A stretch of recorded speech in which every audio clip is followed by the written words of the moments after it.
Mapapasana all ka na lang dahil 12 mananaya ang agad na naging milyonaryo matapos tamaan ang magkakaibang jackpot sa pinakahuling lotto draw ng PCSO.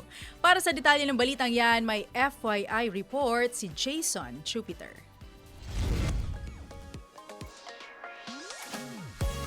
Mistulang naging gabi ng swerte para sa ilang Pilipino matapos maglabas ng milyong-milyong piso ang mga major lotto draw ng Philippine Charity Sweepstakes Office o PCSO. 12 mananaya ang biglang naging instant millionaire matapos tamaan ang magkakaibang jackpot combinations na binola nitong Martes, Mayo 5.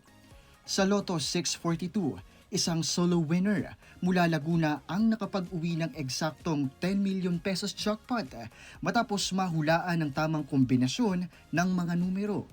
Isa pa namang maswerteng mananaya mula Pampanga ang nagwagi sa Super Lotto 649 at naiuwi ng mag-isa ang mahigit 40.6 million pesos na premyo. Ngunit mas lalong naging kapanapanabik ang resulta sa Ultra Lotto 658 dahil 10 katao ang sabay-sabay na nakakuha sa winning combination. Dahil dito, paghahatian nila ang mahigit 76 million pesos na jackpot prize, dahilan para bawat isa ay makapag-uwi pa rin ng milyon-milyong piso. Dahil sa sunod-sunod na panalo, muling umigting ang interes ng publiko sa lotto outlets, kung saan marami ang umaasang baka sila na ang susunod na magwagi. Paalala naman ng PCSO sa mga mananaya na ingatang mabuti ang kanilang lotto tickets at agad na magtungo sa kanilang opisina upang maklaim ang premyo alinsunod sa itinakdang proseso at requirements. Para sa FYI, Jason Jupiter, Abante.